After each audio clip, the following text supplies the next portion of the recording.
So hello my dear students, my dear friends, कैसे हैं आप सभी लोग। उम्मीद करता हूं आप सभी लोग बहुत अच्छे से होंगे, आपकी पढ़ाई अच्छे से चल रही होगी। मैं चित्रांश दादिच आप सभी का हार्दिक स्वागत करता हूं आज इस नए चैप्टर में। चैप्टर का नाम है the ailing planet.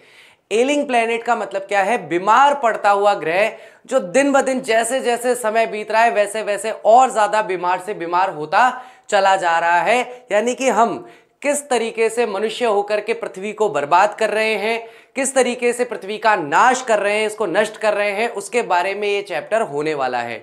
The green revolution का एक पार्ट है, यानी कि हरित क्रांति का एक भाग ये पार्ट है।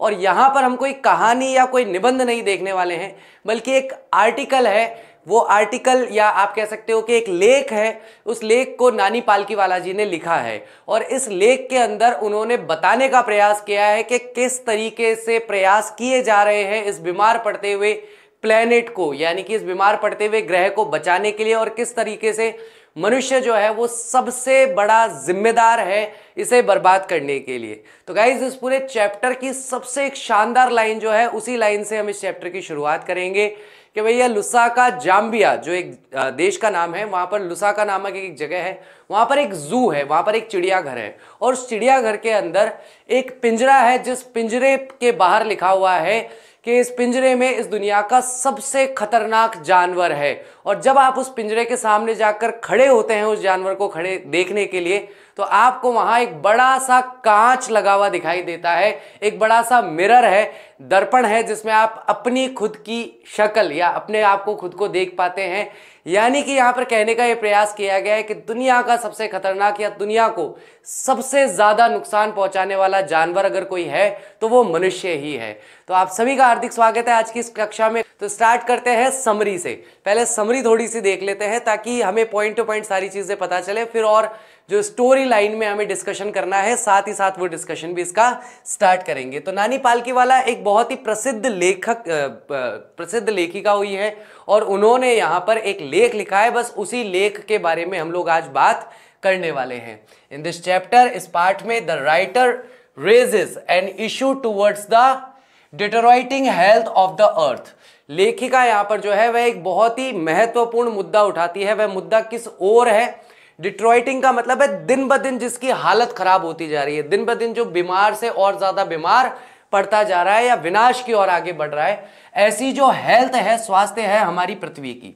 एज ह्यूमन बींग्स, इंसान होने के तौर पर, have been exploiting natural resources, हम लोग लंबे समय से एक्सप्लॉइट कर रहे हैं, बर्बाद कर रहे हैं हमारे प्राकृतिक संसाधनों को फ्रॉम डेकेड्स, कई दशकों से। प्रेजेंटली, वर्तमान में, the condition has made the environment critical, वर्तमान में यानी कि अब 1972 में ही ये बात कही जा रही है कि 1972 के 25 साल के बाद, यानी कि लगभग 74-75 के आसपास ये लेख लिखा गया था। तो इसमें क्या कहा गया कि भाई हम लोग अब तक, यानी 1972 तक ही हम लोग अपने एनवायरमेंट यानी अपने पर्यावरण की स्थिति को बहुत ही ज्यादा क्रिटिकल बना चुके हैं। क्रिटिकल बनाने का मतलब है कि बहुत ही ज्यादा, मतलब अदर झूल की स्थिति में है, बहुत क्रिटिकल है। हमारा प्लेनेट कभी भी मर सकता है, ऐसी स्थिति में हमारा प्लेनेट आ गया है, हमारा ये ग्रह आ गया है। 1972 के अंदर जब ग्रीन मूवमेंट जो था उसने हेल्प एनवायरमेंटलिस्ट। एनवायरमेंटलिस्ट किसको कहा जाता है? पर्यावरण विदों को। जो पर्यावरण विद हैं उन लोगों की सहायता की इस ग्रीन मूवमेंट में, to raise awareness about the harmful condition of the earth, कि हम लोग अवेयरनेस यानी जागरूकता फैला सकें। ये जो हार्मफुल कंडीशन है, एक बहुत ही खतरनाक जो स्थिति बन गई है अर्थ की। एंड सिंस देन, और तब से ही, there has been no looking back, तब से हम लोगों ने पीछे पलटकर नहीं देखा है। As the movement has been successfully educating people, क्योंकि ये मूवमेंट जो था ये सक्सेसफुली, बहुत ही सफलतापूर्वक लोगों को एजुकेट कर रहा था, शिक्षित कर रहा था अबाउट द कंजर्वेशन। कंजर्वेशन का मतलब है सुरक्षा या संरक्षित करने के लिए, ऑफ द एनवायरमेंट, यानी कि एनवायरमेंट की जो सुरक्षा है उसके लिए लोगों ने इस आंदोलन ने लोगों को बहुत ज्यादा जागरूक किया। तब से अब तक हम लोगों ने पीछे पलट के कभी नहीं देखा, पीछे मुड़कर कभी नहीं देखा। Earth is like a patient, earth या पृथ्वी जो है वह बिल्कुल एक पेशेंट की तरह हो गई है, एक मरीज की तरह हो गई है। हुज हेल्थ इज डिक्लाइनिंग, जिसका स्वास्थ्य दिन ब दिन खराब होता जा रहा है। And it is our duty to improve it. और ये हमारी ड्यूटी है, हमारा कर्तव्य है कि हम इसे इम्प्रूव करें, यानी हमें अर्थ जो है, हमारी पृथ्वी जो है, उसके स्वास्थ्य को हम लोग क्या करें और बेहतर करें। इन 1987 में the term sustainable development was used. तो एक टर्म इस्तेमाल की गई थी, टर्म का मतलब है एक नीति का प्रयोग किया गया था। वो नीति क्या थी कि अब हमें डेवलपमेंट की ओर आगे तो बढ़ना ही है, लेकिन ये सस्टेनेबल डेवलपमेंट होना चाहिए। What is the meaning of sustainable development?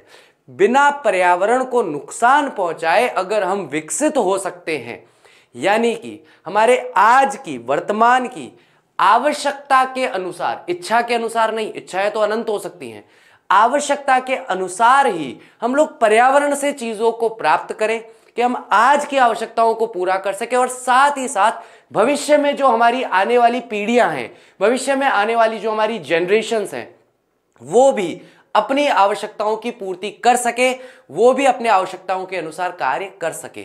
यानी कि वो भी, उनके लिए भी पर्यावरण को हम इतना तो छोड़ के जाए कि उनकी आवश्यकताओं की पूर्ति भी होती रहे, उसे सस्टेनेबल डेवलपमेंट कहा जाता है। Was used by the world commission, इसका इस्तेमाल किया गया था वर्ल्ड कमीशन के द्वारा ऑन एनवायरमेंट एंड डेवलपमेंट, जो कि वर्ल्ड कमीशन एक बना था, लोगों का मतलब वैश्विक तौर पर एक समूह बना था, वो समूह जो एनवायरमेंट और डेवलपमेंट के लिए बना था। अ जू इन लुकासा जाम्बिया, एक जू जो है लुकासा जाम्बिया में, हैज अ केज, उसमें एक केज है, विच इज अ साइन, जिस पर एक साइन बोर्ड लगा हुआ है, विच रीड्स, जिस पर लिखा हुआ है the world's most dangerous animal, दुनिया का सबसे खतरनाक जानवर, and inside there is a mirror, और उस केज के, उस पिंजरे के अंदर एक मिरर है, एक कांच है।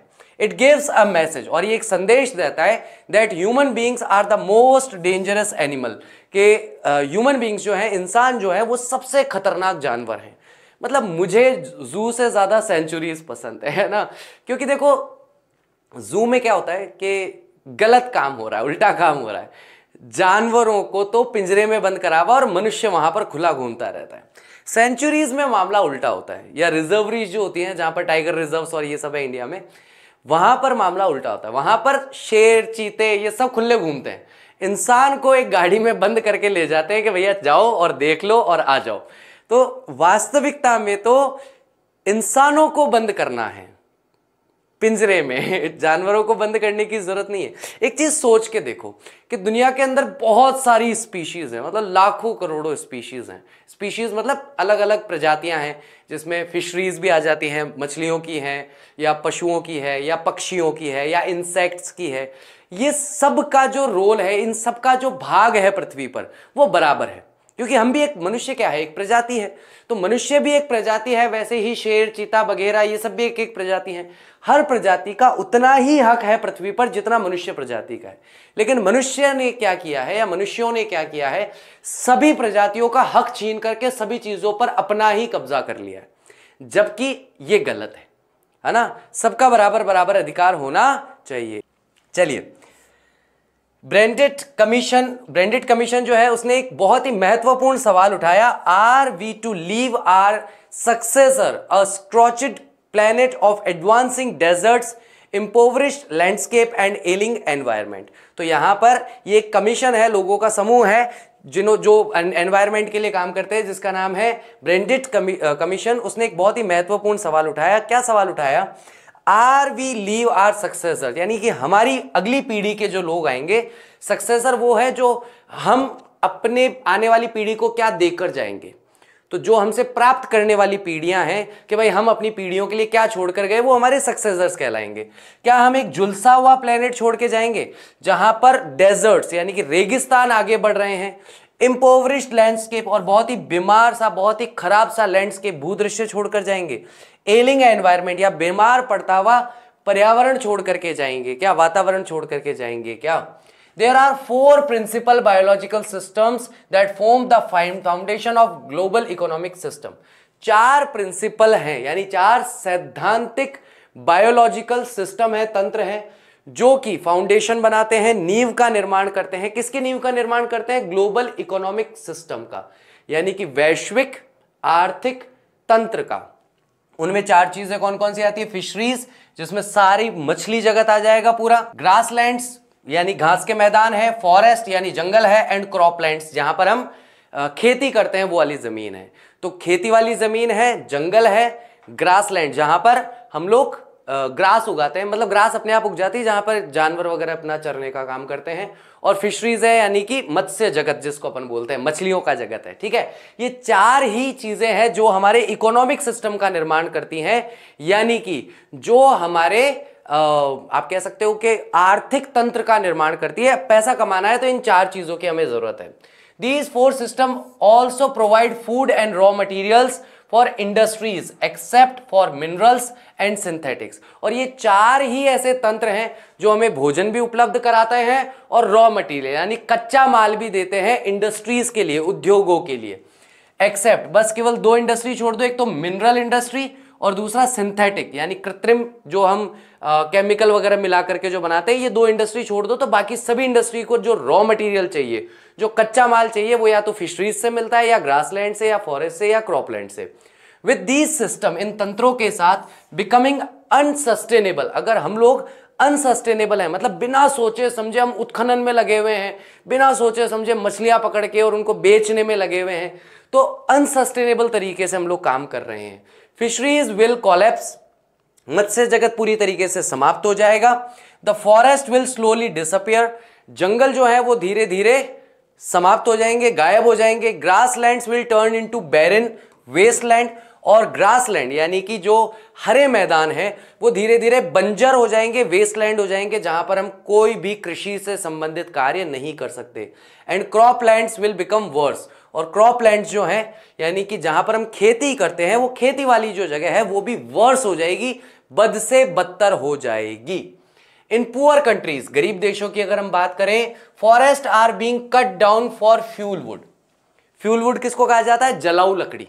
जंगल में हम लोग गांव में लकड़ी जला करके ही चूल्हा वगैरह जलाते हैं ना, तो गरीब देश जिनके पास गैस खरीदने का पैसा नहीं है, जिन लोगों के पास, ऐसे गरीब देशों में अगर आप देखोगे तो ज्यादातर जंगलों को इसलिए काट दिया जाता है क्योंकि उन्हें जलाऊ लकड़ी चाहिए, मतलब जलाने के लिए, ईंधन बनाने के लिए लकड़ी की आवश्यकता है, which is use for cooking purposes, जो खाना या भोजन पकाने के उद्देश्यों के लिए इस्तेमाल की जाती है।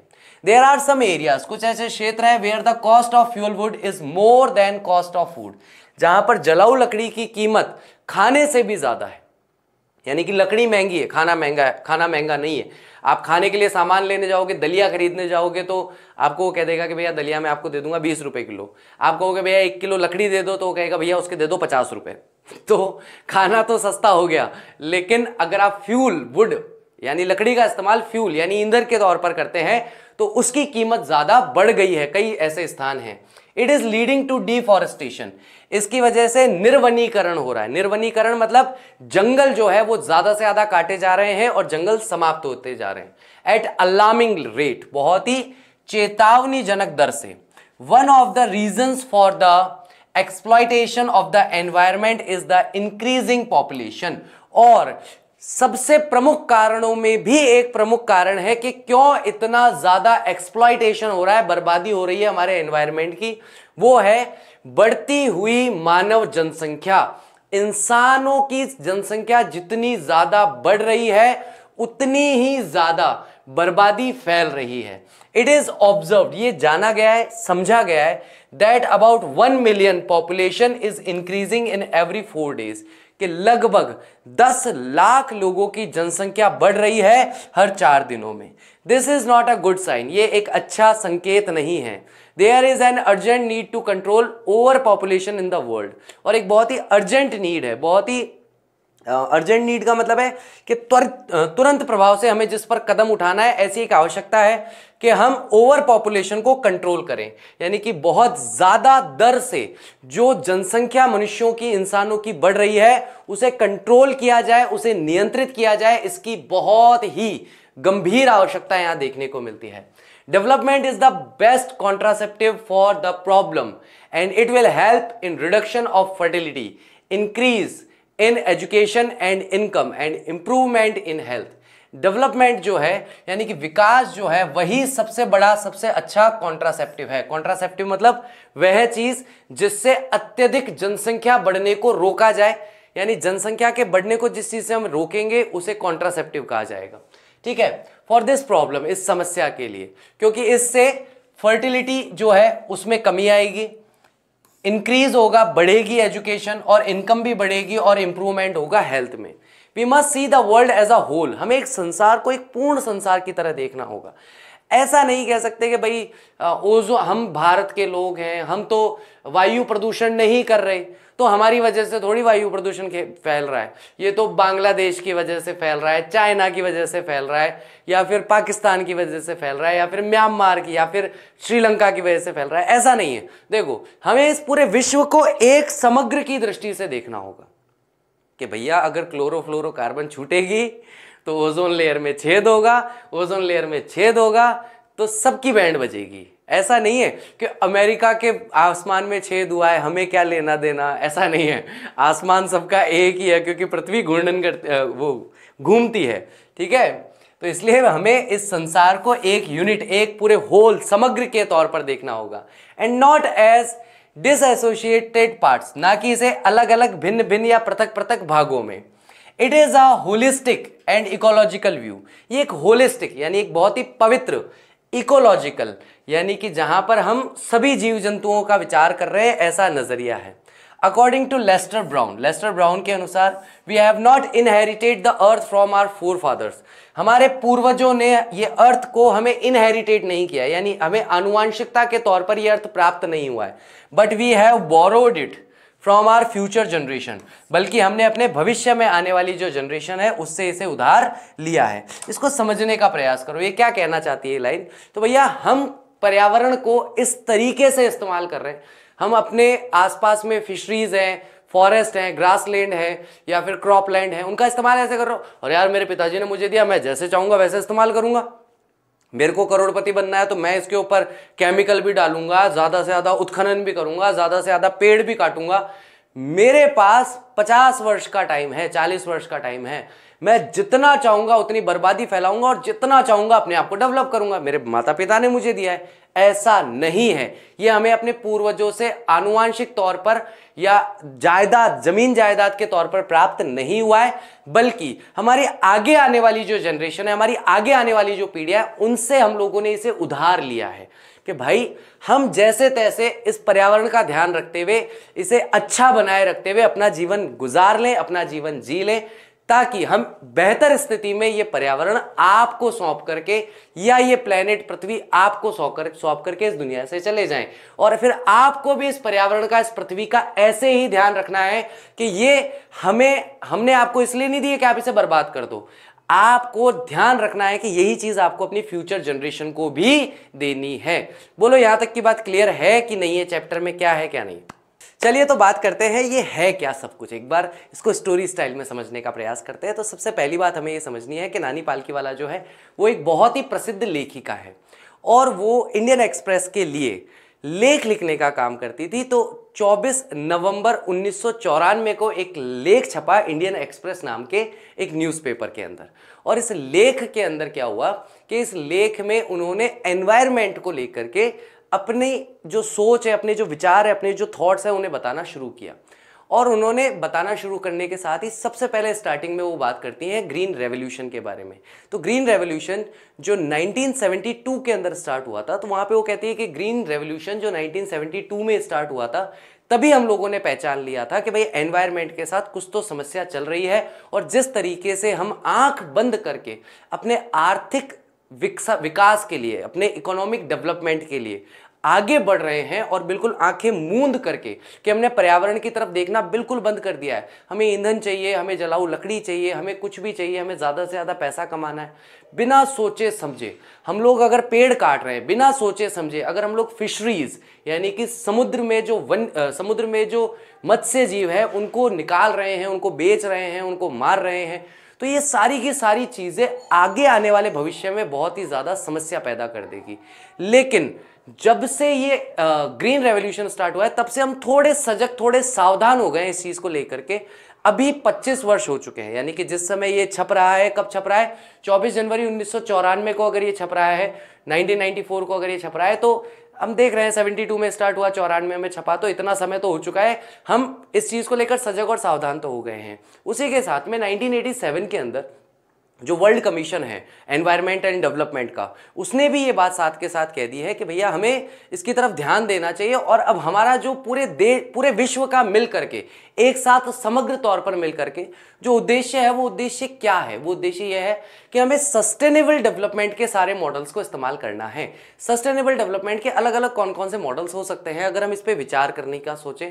भाई ज़्यादा से ज़्यादा लकड़ी का इस्तेमाल कहाँ होता है? ज़्यादा से ज़्यादा लकड़ी का इस्तेमाल होता है कोयला बनाने में, फिर कोयले को जलाया जाता है और उससे ईंधन पैदा किया जाता है। तो ये तो सस्टेनेबल डेवलपमेंट नहीं है, क्योंकि जैसे जैसे जनसंख्या बढ़ रही है वैसे वैसे मकान बढ़ेंगे, जैसे जैसे मकान बढ़ेंगे वैसे वैसे विद्युत यानी इलेक्ट्रिसिटी की और ज़्यादा ज़रूरत होगी। जैसे जैसे इलेक्ट्रिसिटी की ज़रूरत बढ़ेगी वैसे वैसे ज़्यादा जंगल कटेंगे और ज़्यादा से ज़्यादा कोयला बनाया जाएगा और फिर उससे विद्युत सबको दी जाएगी। तो इससे तो हम लोग अपने जंगल खत्म करके बैठ जाएंगे। जंगल खत्म हो जाएंगे तो डिफॉरेस्टेशन कहते हैं जंगल का खत्म करना मतलब दो वर्ड होते हैं, एक अफॉरेस्टेशन होता है, एक डिफॉरेस्टेशन होता है। अफॉरेस्टेशन का मतलब है ज्यादा से ज्यादा जंगल उगाना, डिफॉरेस्टेशन का मतलब है जो जंगल ऑलरेडी मौजूद हैं उनको काट करके नष्ट कर देना, खत्म कर देना। अगर अफॉरेस्टेशन ज्यादा होगा तो उससे दो तीन समस्याएं, जो मूल समस्याएं वो सामने आएंगी। सबसे पहले सॉइल इरोजन होगा, मृदा अपरदन की वजह से भूमि जो है उसके ऊपरी लेयर जो है, ऊपरी परत जो है वो पूरी नष्ट हो जाएगी। दूसरा, ज्यादा जहां पर भी डेजर्ट है, जहां पर भी आप ये देख लीजिए कि रेगिस्तान है, वो रेगिस्तान हवा के साथ आगे बढ़ते जाएंगे और आगे की भूमि कृषि योग्य नहीं रहेगी। तीसरी चीज क्या होगी? अगर वन नहीं होंगे तो वर्षा नहीं होगी। तो इस तरीके से अगर हम देखें तो भले ही हम जंगल काट के डेवलप हो रहे हैं, लेकिन साथ ही साथ हम अपने भविष्य को इतने बड़े खतरे में डाल रहे हैं कि हम भविष्य में सस्टेन रह ही नहीं पाएंगे। तो इस तरह से हमें सोचते हुए, यानी सस्टेनेबल डेवलपमेंट, यानी कि हमारे पास विद्युत के लिए और क्या अल्टरनेटिव हो सकते हैं, क्या विकल्प हो सकते हैं, उनके बारे में अगर सोचते हुए हम लोग अपने जीवन को जीते हैं तो हम सस्टेनेबल डेवलपमेंट की ओर बात करेंगे। ठीक है। और साथ ही साथ वो ये बताती हैं कि भाई हमें जो ये एनवायरनमेंट मिला है, ये हमारा ऐसा नहीं है कि हमारा हक है, हमारा अधिकार है, हम जो चाहेंगे वो करेंगे, बल्कि हमारे आगे आने वाली पीढ़ियों से हमने ये उधार लिया है और हमारी ये जिम्मेदारी है कि हम इसे बहुत अच्छे से सस्टेन रखें, सुविकसित रखें, इसको विकासशील करें, बेहतर करें अपने प्लेनेट को और फिर अपने आगे आने वाली जनरेशन्स को दें। तो इस तरह के विचार यहाँ पर इस पूरे के पूरे चैप्टर के अंदर बताए गए हैं। इंसानों के प्रोस्पेक्टिव को लेकर के अलग अलग चीज़ें, अलग अलग बातें यहाँ पर हमें देखने को मिली हैं। अब क्या होगा कि कल से हम लोग इस चैप्टर को line to line and word to word देखेंगे और अच्छी तरीके से, बेहतर तरीके से इसे समझेंगे। ठीक है। तो उम्मीद करता हूँ आज का लेक्चर अच्छी तरीके से समझ में आया होगा, आपने अच्छे से एंजॉय किया होगा। ठीक है। चलिए तो कल इसको देखते हैं और कल इसको और बहुत अच्छे से line to line and word to word discuss करेंगे। उम्मीद करता हूँ आज का लेक्चर अच्छी तरीके से समझ में आया होगा, आपने अच्छे से एंजॉय किया होगा। Thank you very much. I will see you tomorrow. Till that take care of yourself. Bye bye. I will see you soon. Bye.